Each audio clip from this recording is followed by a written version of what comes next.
So he called the agent back and said, Tom would like to sit down with Glenn. And the agent said, we will be respectful because it's Tom Cruise, but just know, don't be upset, he's not doing the part. Read my lips. Tom sits down with them, and they start talking, and Glenn says, you know what, I'd like a career like yours. And Tom said, pick the movies, don't pick the parts, then make the parts great. And that's what he did. Mm-hmm. And he doesn't have that agent anymore. Yeah.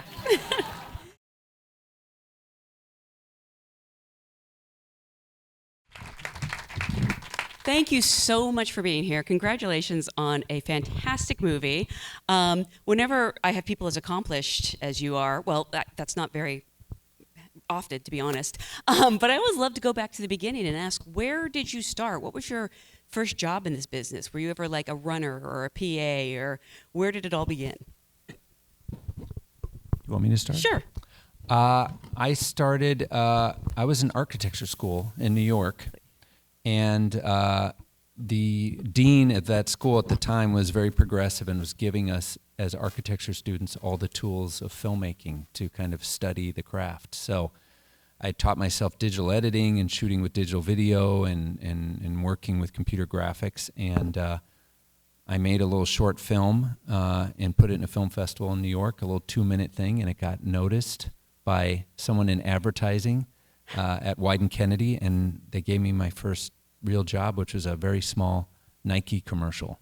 Wow. So I went from architecture to commercials, and that was kind of the first gig. They were teaching you things that they didn't teach me in film school, in architecture school. I know, it was very cool. It was a very so cool wild. place to be at the time. Yeah. Jerry, for you? I started in a mailroom for an advertising agency in Detroit after I graduated college. Had no clue what I wanted to do, but I worked my way out of the mailroom into the television department and was like a runner for them, and then worked my way to becoming an assistant producer and eventually a producer. And I produced some commercials for Pontiac that was kind of a Bonnie and Clyde ripoff, and it won a bunch of awards.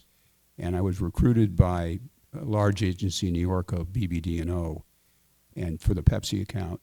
And I did the Pepsi account for about 4 years, won more awards, and then was offered to come to California to work on a movie, a Western, called The Culpeper Cattle Company, where I was the associate producer. So that was my intro. That was back in like 1971, somewhere in there, way back then. And I'm still here. Before we go any further, I actually want to ask, has anyone seen this movie for the first time tonight? Wow. Wow, you go. Well, congratulations. Thank you for coming. Really appreciate it. Seriously. Yeah.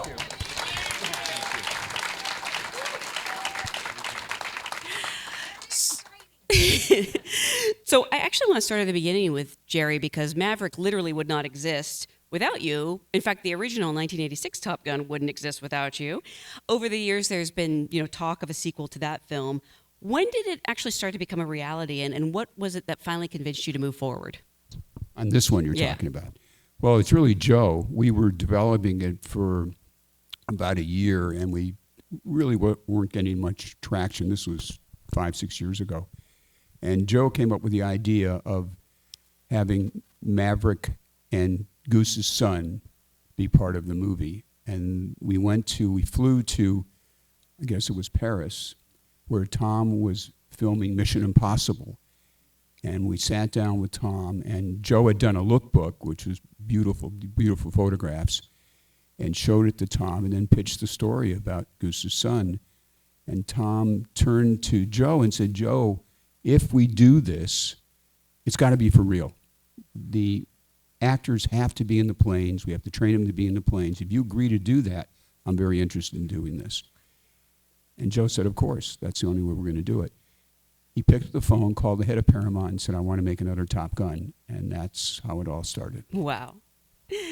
And Joseph, I know obviously you worked with Tom on Oblivion. Was that when you first started discussing it with him? Tom says we did. I don't recall that exact conversation, but then I found recently the crew T-shirt for Oblivion, and it was Oblivion written in the Top Gun font with the Top Gun logo. So clearly it was in the DNA, and if you watch that movie, there's definitely some Top Gun references. There So is. Yeah. I guess it started there, but it really, like Jerry said, in 2017, Jerry sent over a script they had at the time, and I read it and just thought about what my approach would be, and went and pitched it to Jerry, which was a pretty amazing meeting, and he threw me on a plane to Paris, and we went and pitched it to Tom. Because the truth is, when I heard they were making a sequel, I didn't know how to feel, because this movie should not be as good as it is. This movie is so good, and there's so many things that could have gone wrong, and it's a sequel, and it's all these years later. So I was wondering if at any point you were intimidated, but sounds like it was your idea. No, it was very intimidating. Once Tom called the head of the studio and said, we're going to make this movie, I was like, oh, God, okay. Careful what you wish for. Yes, exactly. But, the truth is that pressure was shared by every single person who worked on this film. There were thousands of people that worked on this film. Every member of the cast shouldered the pressure of this movie. So we all strove every day to do what Tom called hitting a bullet with a bullet, and to just make the best movie we could. Jerry, you've collaborated with Tom, I don't even know how many times over the years. This is our third collaboration. Third collaboration, okay.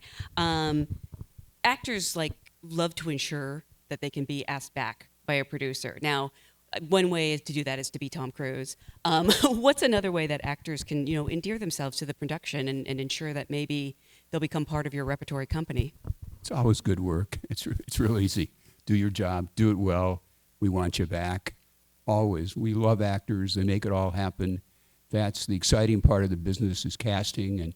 And this was really a hard picture to cast, believe it or not, because the actors had to actually go up in the planes. They were they had to go through 4 different exercises. First, they were in a prop plane.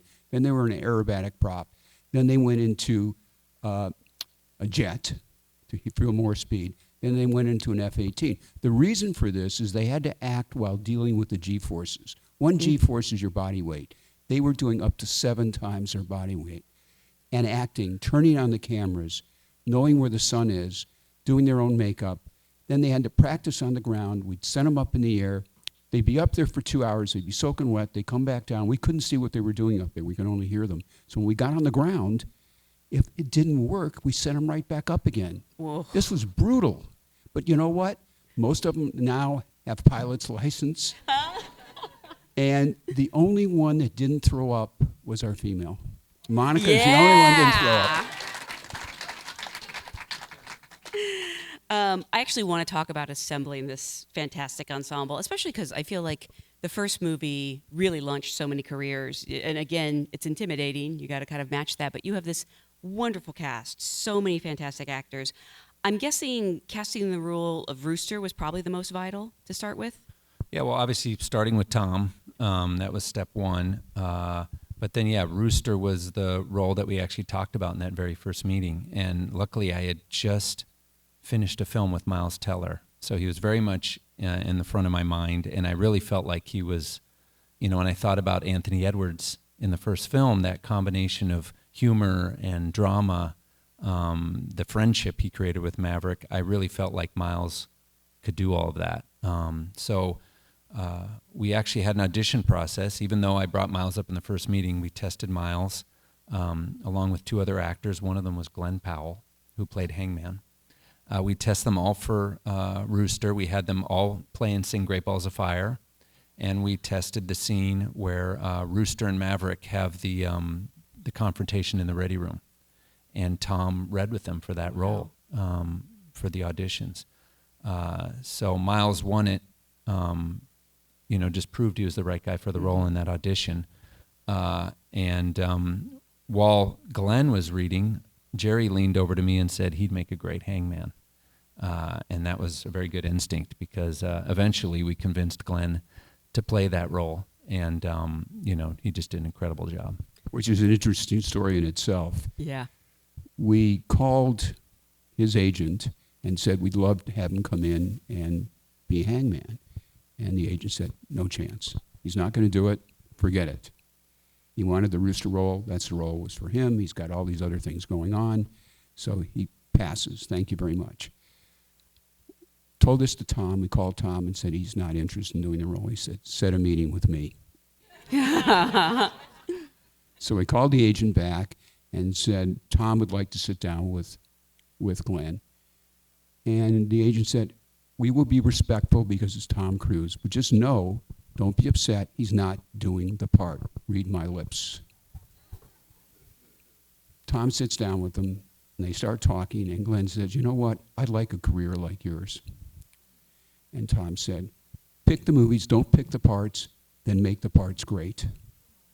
And that's what he did. Mm-hmm. And he doesn't have that agent anymore. Yeah. Well, Hangman is a great part, actually, and I'm actually sort of curious, when you knew you wanted Glenn for it, did you change the role at all? Did you shape it for the actors or for Miles in his case? Oh, definitely. Yeah, you know, the part wasn't all the way there when it was on the page at that point. It was more of a sketch of a character. So once we cast the whole movie, you know, all the young pilots, which was done through a lot of auditions and tapes, and I have to give a shout out to Denise Chamian, our casting director. The best. Who, yeah, just wonderful taste and introduced me to all these young actors.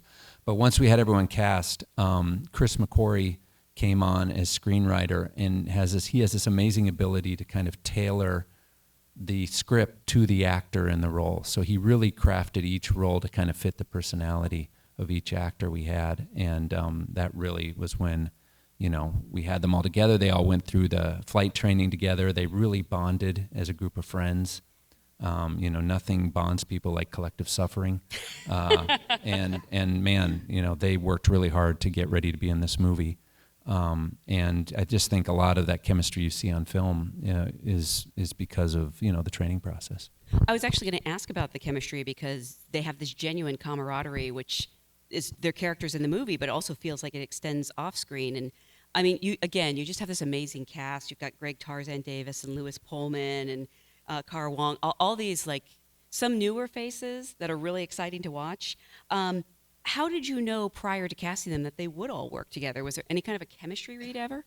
No, we cast each role on its own, but the first thing we did when they were all cast is we all flew to Fallon, Nevada to the real Top Gun. And we spent a couple days there with the aviators.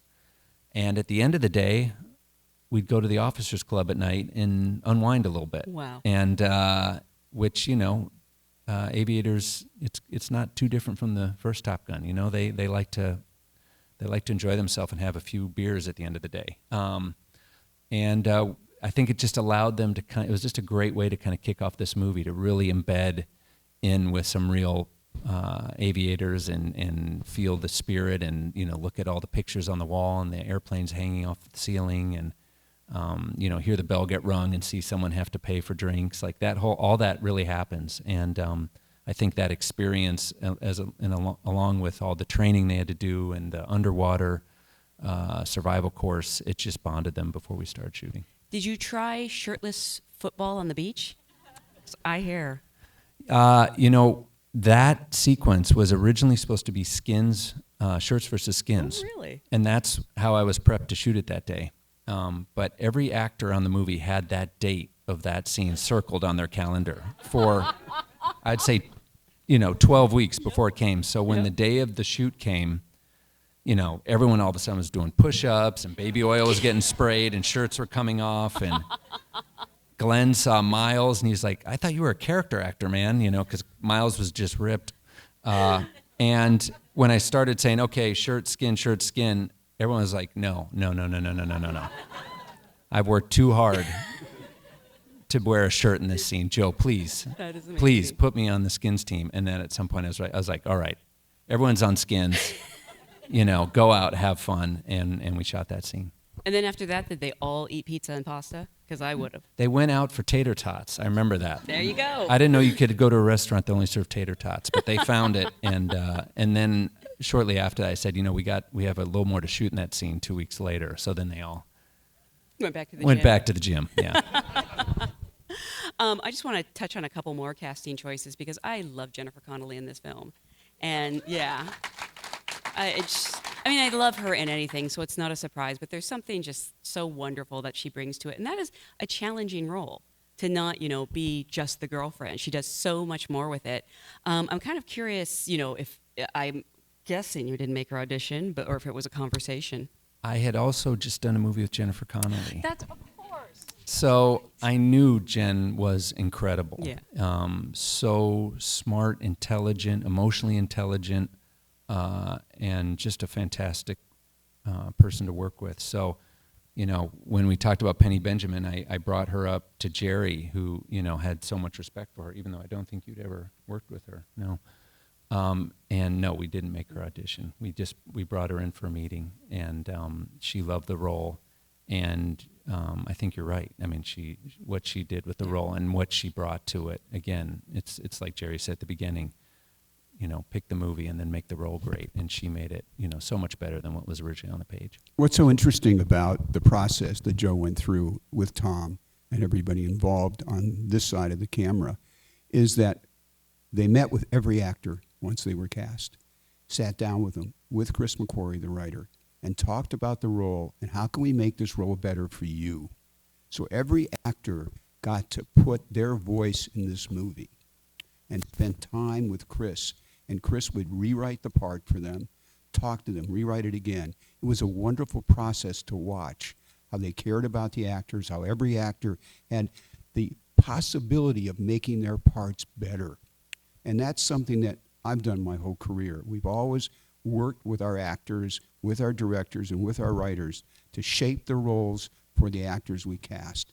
It's so important, and that's why the films, when they really work, it's a process that the actor goes through with the director and the writer. So they're a big part of it. It's not just show up and read your lines. It's how do we make this film better?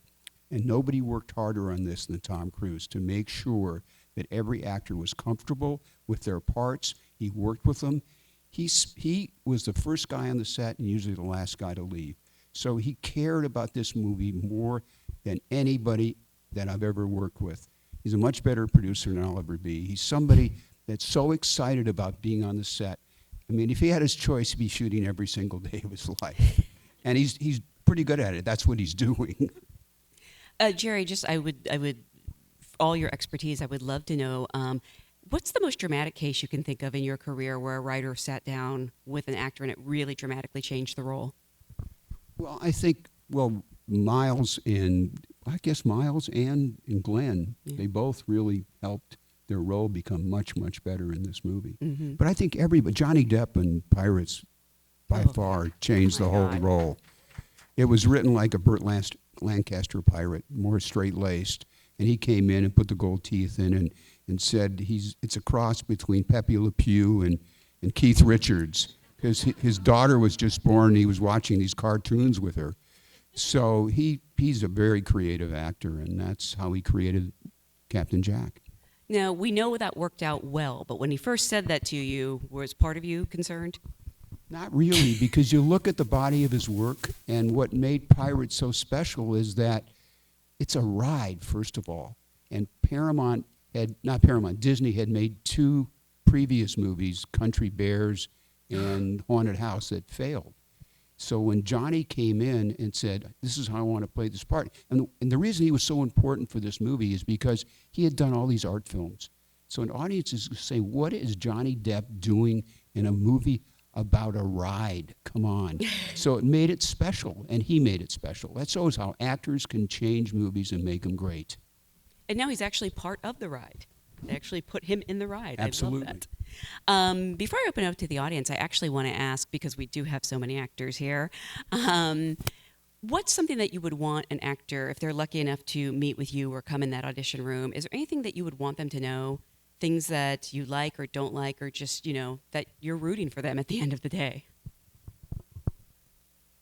Show up on time and be prepared, It's pretty simple. There's the whole the whole crew shows up early to get the whole set ready and everything, and the actors is the most important part of that. So, it's pretty simple. It's just being there on time, knowing your lines, and then obviously bringing something unique, something different every take. That's the way I love to work, is kind of create a world where the actor, try to create as much around the actor as possible so that it feels real. But then when it comes time to act, I want them to bring something new to it, something unexpected. For you? Yeah, I think what it is, be creative. Come in with ideas, know your lines, especially in the audition. Figure out other ways to play the part, but just be prepared. Be ready. Be ready for anything. If the director says ad lib, have something figured out before you get in there. So we have time for a couple questions. If you have one, just raise your hand, and we have a microphone here. You want to go? How about right here? Oh, sorry. They have a microphone. I can hear you though. I can repeat the I was question. just curious, the previous film and the current film. How hard was it to balance? You used some flashbacks, the way it was shot. Like, was it difficult to balance? Referencing that film but not going too far. And how hard was it to bring in something new? Like, that must have been tough, I imagine. Question about balancing the old film with the new and incorporating flashbacks, but not over relying on them. Is that kind of okay? Well, we had a lot of crew that worked either on the first film or worked with Tony Scott before. Our cinematographer, Claudio Miranda, was a gaffer for Tony on 3 movies. So we had some connection to the first film beyond Jerry and Tom and Val in the crew, which I thought was great. But for me, it was just approaching it in a way that I wanted this film to feel like it was in the same world as the first Top Gun. So we were never going to make the cover band version and just do, sequence after sequence. Every sequence had to be driven by our story, but I did want it to feel like it was in the same world that the first film existed in. And what's really interesting about this movie, when we first started screening it, the audience that came in had their arms folded because they were in love with the first one and they were sure we couldn't do it better and we were going to ruin the experience for them. And as soon as the music hit and they saw that carrier, everybody sort of relaxed. And what's interesting about this film is that it captured an audience around the world. It's the highest grossing movie of my career and of this year. But it's not a red state, it's not a blue state. It was for everybody. It united the country, united the world. Its grosses were bigger foreign than they were domestic. So it just shows when you make a movie from this town with our people here, it travels around the world and entertains people just the way it entertained you tonight. It's so important. It took you away from your lives for a couple hours. That's what we do better than anybody else. Mm-hmm. And that's why we're so proud of this movie. Hi, I want to thank you so much for making that movie. You did, like you said, make everybody in my family cry so much. I want to know if there's anything you added in the movie that maybe the audience wouldn't necessarily notice that's special to you. Like Easter eggs? Yeah. Special Easter eggs in the movie?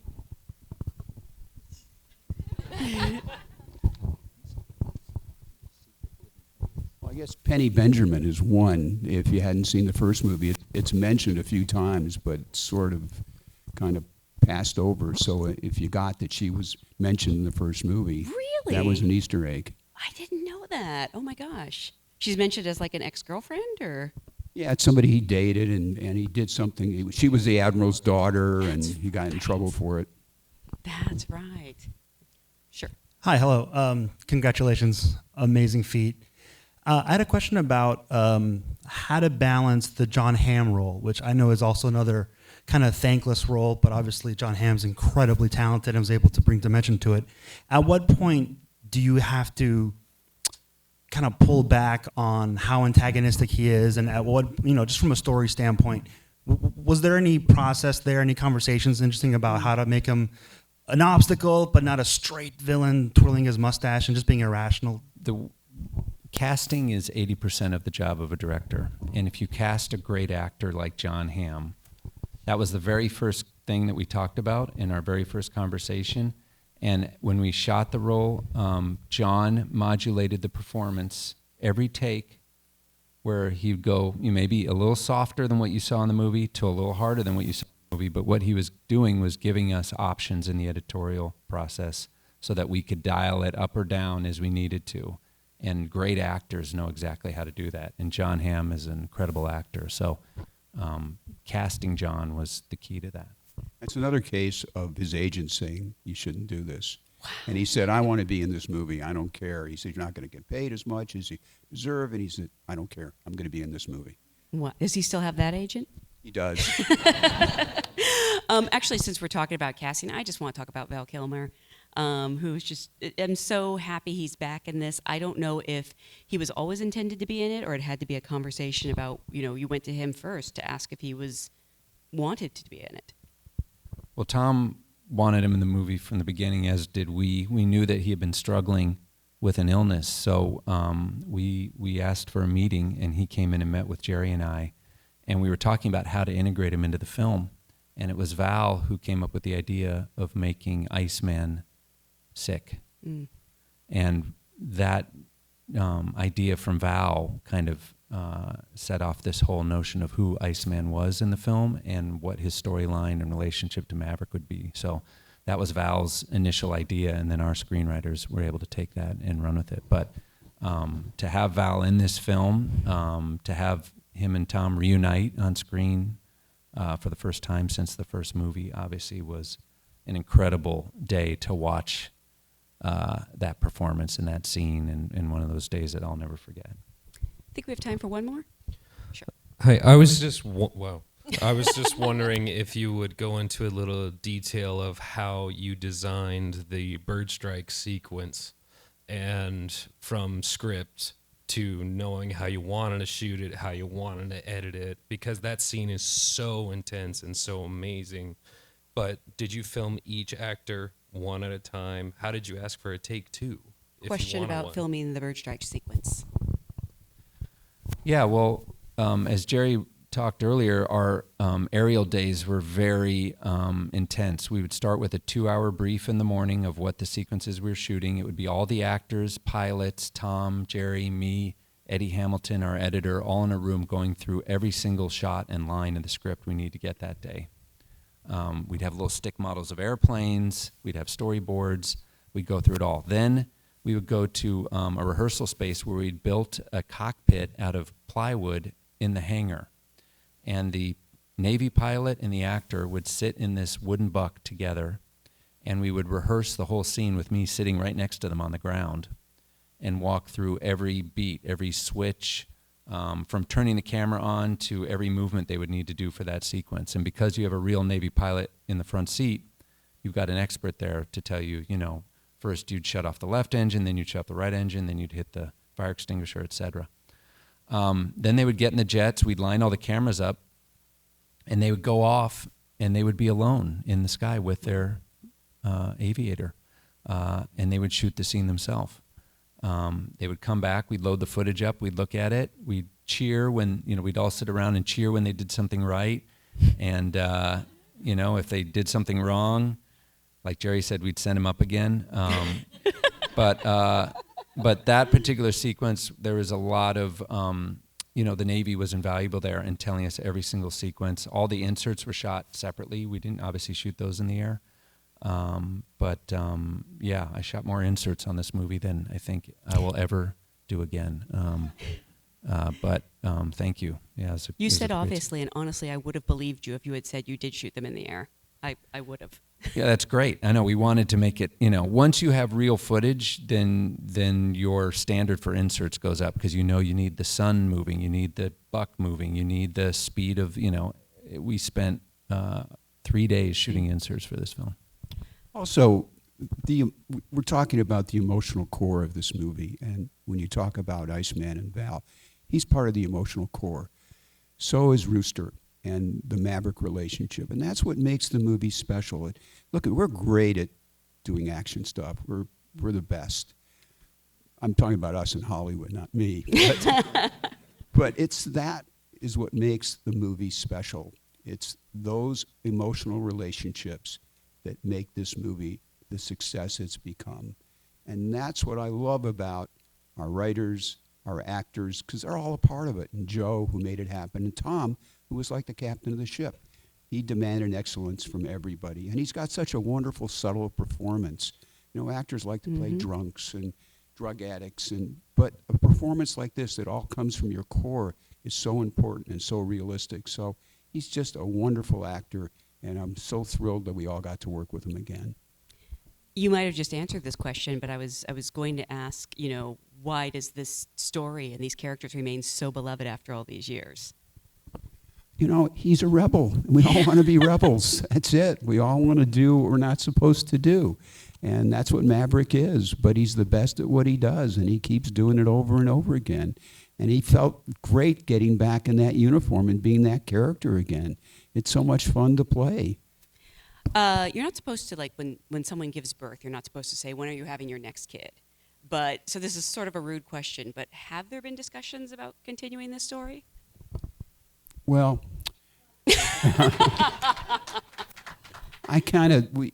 we haven't really. We're kind of rolling with the success of this, and once this is all over, I think we'll sit down maybe and see. But Tom's so busy; he's doing 2 missions back to back, then he's sending himself up into space, and so he's got so many things on his plate. But we'll see. I'm going to take that as a yes. Well, again, I want to congratulate you on such a fantastic movie on so many levels. Thank you for being a great audience. This movie is still in theaters. Go see it again. Thanks so much. Thanks for coming. We really appreciate it, all being here. Thank you.